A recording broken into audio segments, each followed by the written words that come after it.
औरत ने अपनी उंगलियों से गालों पर लयबद्ध थपथपाहट की। पता चला कि वह मौत की सजा वाले कैदी से मोर्स कोड से बात कर रही थी। उसने उससे पूछा, उन्हें कैसे बचा सकती है?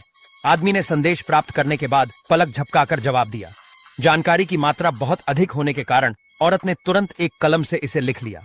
जब उन्होंने जानकारी पहुंचाना समाप्त किया तो मुकदमा खत्म हो गया।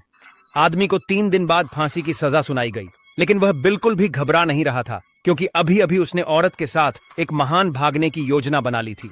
आदमी का नाम डायाबोलिक था और वह एक प्रसिद्ध चोर था। उस रात ईवा डायाबोलिक के निर्देशानुसार एक दीवार पर आई। उसने निर्दिष्ट ईंट ढूंढी, उसे धक्का दिया और दीवार धीरे धीरे उठी, जिससे अंदर खड़ी एक लग्जरी कार दिखाई दी। ईवा कार में बैठ गई और तुरंत अगले स्थान की ओर बढ़ गई। 47 किलोमीटर का सड़क संकेत देखने के बाद उसने गाड़ी रोक ली। फिर पहाड़ एक दरवाजे में बदल गया और धीरे धीरे खुला। कार गुफा में प्रवेश कर गई और यहाँ एक अलग दृश्य था। उसने सुरक्षित कोड डाला और तिजोरी तुरंत बाहर निकली। अंदर बैंक नोट और रंगीन औषधि की बोतलों से भरा था। ईवा ने डायाबोलिक द्वारा निर्दिष्ट पीले और हरे औषधियों को उठाया। अगले कदम में वह उनका उपयोग डायाबोलिक को जेल से बचाने के लिए करेगी, लेकिन उसे अभी भी एक महत्वपूर्ण व्यक्ति, न्याय मंत्री, को ढूंढना था। यह आदमी ने अपने अधिकार का दुरुपयोग कर धन गबन किया और वह खूबसूरत महिलाओं का भी शौकीन था। उसने देखा कि ईवा खूबसूरत है और हमेशा उसे अपना बनाने की इच्छा रखता था।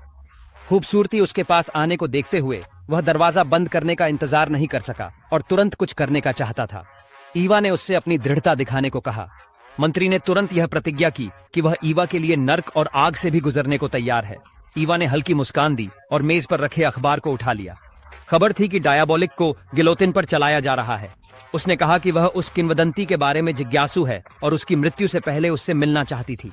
मंत्री ने यह सुनकर साहसपूर्वक इनकार कर दिया, क्योंकि वह मौत की सजा पर था। ईवा ने मंत्री के गले लगाया। मंत्री ने तुरंत सहमति जताई, लेकिन केवल यदि वह ईवा के साथ जाएं। ईवा ने शरारती मुस्कान दी, जैसी उसे चाहिए थी। उस रात दोनों जेल आए। मंत्री ने डायाबोलिक की पूछताछ के लिए बहाना ढूंढ लिया। फिर वे पूछताछ कमरे में प्रवेश किए। 27 मिनट बाद मंत्री ने ठंडे मन से बाहर आकर कहा कि डायाबोलिक लकड़ी के टुकड़े की तरह है और उससे कुछ नहीं पूछा जा सकता। वार्डन ने कहा कि वह जेल में दाखिल होते ही ऐसा ही रहा है। उसने चेहरे में चमक बनाए रखी और कुछ नहीं कहा। अगले दिन सजा का दिन था। जेल के गार्डों ने डायाबोलिक का कॉलर काट दिया और उसे गिलोटिन के पास दबा दिया। अनपेक्षित रूप से वह इस समय भी बिना भाव के था। उसके असामान्य व्यवहार को देखकर शेरिफ ने अचानक महसूस किया कि कुछ गड़बड़ है। उसे डायाबोलिक के घर में पाए गए विभिन्न मानव त्वचा मास्क याद आ गए। वह अचानक बुरा महसूस करने लगा और तुरंत निष्पादन रोकने के लिए आगे बढ़ा।